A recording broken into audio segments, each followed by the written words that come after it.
కేటీఆర్ గారు. అధ్యక్ష, అవకాశం ఇచ్చినందుకు ధన్యవాదాలు. ఇది అతి ముఖ్యమైన సమస్య, రాష్ట్రంలోని లక్షలాది రైతు కుటుంబాలకు సంబంధించిన సమస్య అధ్యక్ష. కాబట్టి సవివరంగా చర్చకు అనుమతి ఇవ్వాలని మిమ్మల్ని నేను కోరుతా ఉన్నా అధ్యక్ష. ఎందుకంటే ఇవాళ ఈ రైతు బంధు పథకం కేసీఆర్ గారు ప్రవేశపెట్టిన తర్వాత ఇప్పుడే గౌరవ మంత్రి గారు చెప్పారు అధ్యక్ష. మంత్రి గారు కూడా స్వయంగా రైతు, మాకు ఆత్మీయ మిత్రులు. వారు స్వయంగా వారి గ్రామంలో కూడా వ్యవసాయం చేసే రైతు. కాబట్టి ఇంత ముఖ్యమైన సమస్యకు సంబంధించి మరి సావధానంగా దయచేసి వినాలని, సాకల్యంగా మాకు చెప్పాలని గౌరవ మంత్రి గారిని, ప్రభుత్వాన్ని నేను కోరుతా ఉన్నా అధ్యక్ష. మేము ఏదైనా నిర్మాణాత్మక సూచనలు చేసినా, మేము కొద్దిగా విమర్శనాత్మకంగా మాట్లాడినా అది రైతులను వారి ప్రయోజనాలను కాపాడడానికే తప్ప మీ మీద దుమ్మెత్తిపోయడానికో ఇంకోటో కాదు. దయచేసి మంత్రి గారు సద్విమర్శగానే తీసుకోండి, నిర్మాణాత్మకంగా తీసుకోండి. ఇంకా ఎన్నికలకు 4 ఏళ్ల సమయం ఉంది కాబట్టి ఇప్పటికిప్పుడు మనం ఇక్కడ బల ప్రదర్శన చేసి కూడా లాభం లేదనే మాట కూడా వారికి చెబుతూ అధ్యక్ష, ఇవాళ ముందుగా నేను మంత్రి గారికి ఒక విషయంలో వారు చెప్పినందుకు, ఒక వాస్తవం చెప్పినందుకు వారిని అభినందిస్తా ఉన్నా అధ్యక్ష. గత ప్రభుత్వం ఈ పథకాన్ని ప్రారంభించింది. 72,000 కోట్ల పైచిలకు, దాదాపు 73,000 కోట్ల రూపాయలు గత ప్రభుత్వం నుంచి మరి రైతుల ఖాతాల్లో జమ అయినాయి. అదే మాదిరిగా మరి మేము మా ప్రభుత్వం వచ్చిన తర్వాత ఒక దఫా మాత్రమే డబ్బులు ఇచ్చాము, 7,600 కోట్లు 2 పంటలకు గాను ఒకసారి ఇచ్చాము, వానాకాలం ఇవ్వలేదు అని చెబుతూ ఎట్లా మొత్తం 80,000 కోట్లు ఎట్లా ఇచ్చామని చెప్పారు.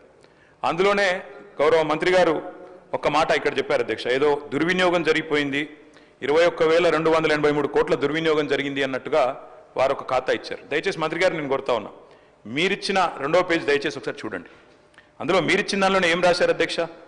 2 పంటకాల్లో మొత్తం 2 పంటకాలంలో సాగైన మొత్తం విస్తీర్ణం 19-20కి 141 లక్షల ఎకరాలు, 20-21కి 204 లక్షల ఎకరాలు. అంటే మీరు గమనిస్తే అధ్యక్ష, సాగు చేసినా చేయకపోయినా డబ్బులు, రైతు బంధు డబ్బులు ఇవ్వడం వల్లనే 141 లక్షల ఎకరాల నుంచి 204 లక్షల ఎకరాలకు పెరిగింది.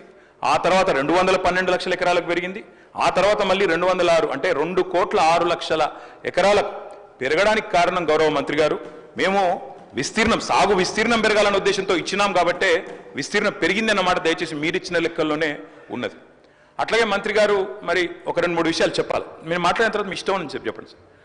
మంత్రి గారు ఒక 3 విషయాలు చెప్పాలి సార్. నేను అంటే ముందుగా ఈ ప్రశ్నలు అడిగి తర్వాత మిగతా సబ్జెక్టులోకి పోతాను సార్. ఎందుకంటే వారు ఇచ్చిన నోట్ ఇప్పుడే అందింది మాకు. ఇప్పుడే అందిన నోట్లో మాకు లేవనెత్తిన, మాకున్న సందేహాలు, మాకున్న అనుమానాలు ముందుగా చెప్పి మంత్రి గారు ROFR గురించి ప్రస్తావించింది అధ్యక్ష. గౌరవ పెద్దలు తెలంగాణ తొలి ముఖ్యమంత్రి కేసీఆర్ గారి నాయకత్వంలో ఆనాడు ROFR చట్టం కింద 4.5 లక్షల మంది గిరిజన బిడ్డలకు పోడు పట్టాలిచ్చిన ఘనత బీఆర్ఎస్ ప్రభుత్వాన్ని, ఘనత కేసీఆర్ గారి నాయకత్వం అధ్యక్ష. ROFR కింద ఇచ్చే పోడు పట్టాల విషయంలో ఇక్కడ చాలా మంది గిరిజన శాసనసభ్యులు కూడా ఉన్నారు అధ్యక్ష. చాలా మంది గిరిజన ప్రజలుండే నియోజకవర్గాల నుంచి వచ్చిన మిత్రులు, శాసనసభ్యులు కూడా ఉన్నారు. ఈ ROFR పట్టాలు గిరిజనుల చేతులు ఏవైతే ఉంటాయో అధ్యక్ష, అక్కడ కనా కష్టం మీద ఒక పంట మాత్రమే సాగు చేసే అవకాశం ఉంటుంది. ఎందుకంటే అక్కడ కాలువలు ఉండొచ్చు, ఉండకపోవచ్చు, అక్కడ ఇతర సమస్యలు ఉండొచ్చు, మేజర్ కాలువలు ఉండకపోవచ్చు. కాబట్టి కష్టం మీద అక్కడ పండేది ఒక పంట, అది కూడా చాలా కష్టంతో వాళ్ళు చేసుకుంటారు. దాదాపు 6-7 నెలలు తనలాడతారు, అక్కడ పండేదే ఒక పంట.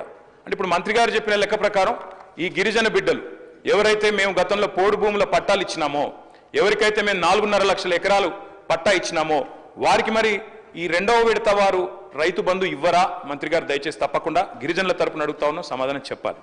అదేవిధంగా అధ్యక్ష, మంత్రి గారికి తెలుసు వారు స్వయంగా రైతు. పత్తి అధ్యక్ష, కంది పత్తి అయితే దాదాపు 45 లక్షల ఎకరాలు పండుతుంది అధ్యక్ష తెలంగాణలో. మరి పత్తి 8 నెలల పంట, 8 నెలల పంట తర్వాత 2వ పంటకు అవకాశం కూడా ఉండదు.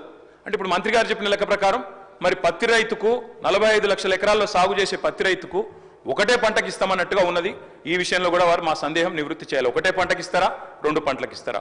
కంది కూడా సేమ్ అధ్యక్ష, మీ వికారాబాద్ జిల్లాలో కూడా కంది విస్తృతంగా పండిస్తారు, అది కూడా 7-8 నెలలు. అదే నన్ను చెప్పనండి మంత్రి గారితో విజ్ఞప్తి. ఇంకో రకంగా వెళ్ళొద్దు, ఇది కేవలం మేమేమీ చెప్పలేదు. గత ప్రభుత్వంలో జరిగినటువంటి విధి విధానాలను మేము ముందుంచాము. మీరు ఏది చెబితే దాన్ని అమలు చేయాలనే ఆలోచన తప్పితే ఆ పంటకి ఎంత ఇస్తారా, దీనికి ఎంత ఇస్తారు అనేది మేము నిర్ణయమే చేయలేదు. మీ సూచనల తర్వాతనే నిర్ణయించబడుద్ది. కాబట్టి మేము ఇంతవరకు ఈ ప్రభుత్వం రైతు భరోసా మీద నిర్ణయించలేదు. కాబట్టి మా నిర్ణయాలు అందులో ఏమీ లేవు కాబట్టి మా మీద దేన్ని కూడా మీరు రుద్దొద్దు అని చెప్పి గౌరవ సభ్యులకి మనం చేస్తాం. ఏం చేయాలో, ఎట్లా చేయాలో, పత్తికి ఏం చేయాలో, చెరుకు ఏం చేయాలో మీరు చెప్పండి. దాని ప్రకారంగా ప్రభుత్వం భవిష్యత్తులో నిర్ణయిస్తుందని చెప్తున్నాం.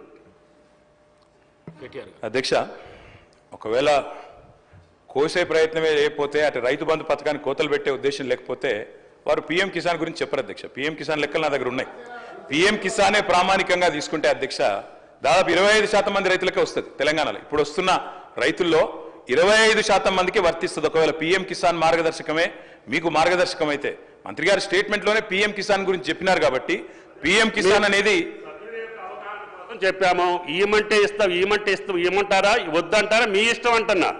మేము అది కోత ఇస్తాము, కోతలు విధిస్తామని మేము అందుట్లో చెప్పామా?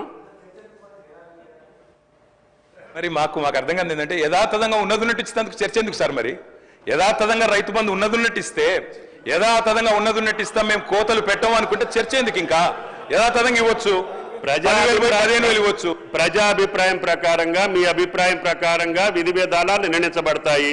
మీరు యథావిధిగానే ఇవ్వమని చెప్తే చెప్పండి, మేము అభ్యంతరం చెప్పట్లేదు. అధ్యక్ష, ఇంకొక 2 అనుమానాలు మంత్రి గారి స్టేట్మెంట్ నుంచి ముందు అవి చెప్తాను అధ్యక్ష, తర్వాత నా సబ్జెక్టులోకి వస్తా అధ్యక్ష. అధ్యక్ష, వారు చెప్పారు పత్తి 8 నెలల పంట, కంది 8 నెలల పంట, మరి ఒక పంటకి ఇస్తారా 2 పంటలకు ఇస్తారా? మంత్రి గారు తమ సమాధానంలో ప్రభుత్వ విధానం ఏందో చెప్పాలి. ఆర్ఓఎఫ్ఆర్ అంటే అల్టిమేట్గా మరి చర్చ జరిగిన తర్వాత ప్రభుత్వం నిర్ణయం చెప్పాలి కదా, లేకపోతే ఎందుకు చర్చ? చర్చ జరిగిన తర్వాత ప్రభుత్వం నిర్ణయం చెప్పకపోతే ఎందుకు అధ్యక్ష చర్చ? మరి ఊరికే మనం టైంపాస్కి అయితే చర్చ చేయం కదా. దయచేసి మంత్రి గారు నేను కోరేది, అదేవిధంగా మంత్రి గారు స్వయంగా ఖమ్మం జిల్లా, ఇప్పుడు కొత్తగూడెం భద్రాద్రి జిల్లాలో వారి సొంత ఊరు ఉంటుంది అధ్యక్ష. అక్కడ పామాయిల్ పంటను విపరీతంగా మనం గత ప్రభుత్వం కూడా ప్రోత్సహించింది. మరి పామాయిల్ కానీ, మామిడి తోటలు కానీ, హార్టికల్చర్ కానీ, వారికి మీరు రేపు రైతు భరోసా ఇస్తారా? హార్టికల్చర్ రైతులకు ఇవ్వరా? పామాయిల్ వేసిన రైతుకి అసలు మీరు ఇంటర్ క్రాపింగ్